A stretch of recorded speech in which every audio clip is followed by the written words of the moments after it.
안녕하세요. 오늘 말씀입니다. 주님께서는 우리 모두에게 무명의 시간, 즉 아무도 몰라주는 것 같고 또 혼자 걸어가는 듯하며 왜 허락하신 것인지 알 수 없는 시간들을 통과하게 하십니다. 하나님은 무명이라는 수업을 통하여 사람을 탁월하게 하십니다. 그러나 이 세상의 훈련 메커니즘인 반복, 연구, 절제, 자기계발을 통해서 성취하는 것이 아닙니다. 하나님은 하나님이 주신 시간들을 조우하게 하심으로 그 사람을 탁월하게 다듬으십니다. 먼저 요셉은 보디발의 노예로서 자신이 하는 집안의 총무일이 결국 이집트 총리일이 될지 꿈에도 상상하지 못했을 것입니다. 요셉은 감옥에서 들었던 술 맡은 관원장, 떡 맡은 관원장의 이야기가 이집트의 정치 수업이었을지 전혀 몰랐을 것입니다. 그 모든 이상한 시간들이 하나님이 요셉을 훈련시켜 탁월함을 탄생시키는 은혜의 시간이었는지 가늠조차 할 수 없었을 것입니다. 다윗도 마찬가지입니다. 양떼를 기르며 품었던 목양의 마음이 이스라엘을 운영하는 마음이 될지 몰랐을 것입니다. 양떼를 지키기 위해 싸웠던 곰과 사자와의 전투가 훗날 골리앗을 이길 수 있는 탁월함의 탄생이었는지 전혀 알 수 없었을 것입니다. 바울 역시 마찬가지입니다. 그는 훗날 예수를 믿고 예수를 얻어 그 전에 알고 있었던 모든 것을 배설물같이 여겼습니다.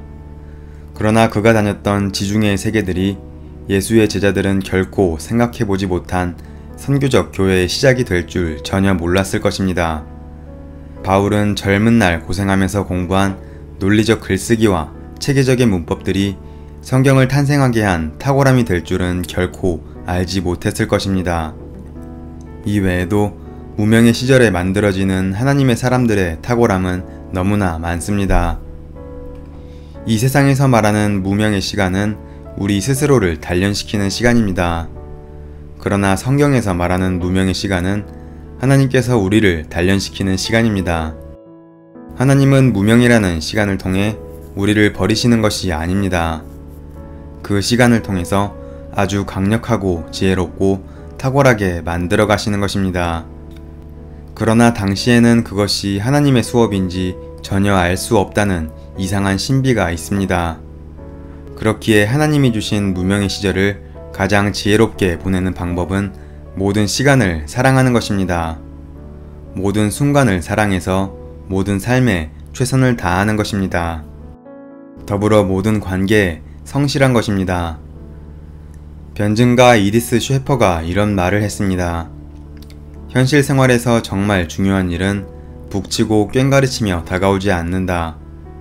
당신이 지금 만나는 사람, 당신이 지금 하는 일, 당신이 지금 읽고 있는 책이 당신 생애의 가장 중요한 일이다. 이것이 무슨 말일까요? 우리의 인생에서 정말 중요한 일은 요란하게 다가오지 않는다는 것입니다. 마치 이것이 정말 중요한 일인 것처럼 소리내고 티내면서 오지 않는다는 것입니다. 오히려 아주 조용하게 다가옵니다. 아주 사소하게 다가옵니다. 그렇기에 지금 우리가 만나고 있는 관계, 지금 하고 있는 일, 지금 읽고 있는 책이 사실 우리 인생에서 가장 중요한 일이라는 의미입니다. 따라서 우리는 명심해야 합니다. 우리가 가지는 스스로의 판단력으로 우리에게 다가오는 일과 관계, 시간과 의미에 관해서 귀하고 천함을 판단하는 것은 어리석은 것입니다. 하나님 안에 있다면 모든 시간이 중요한 것입니다. 모든 시간과 관계를 사랑하는 지혜를 배워야 합니다. 하나님의 수업인 무명의 시간 역시 마찬가지입니다. 당시에는 그것이 정말 결정적인 하나님의 수업인지 아닌지 결코 알 수 없습니다. 그렇기에 이 시간에 가장 바보 같은 생각은 하나님을 믿지 못하는 것입니다.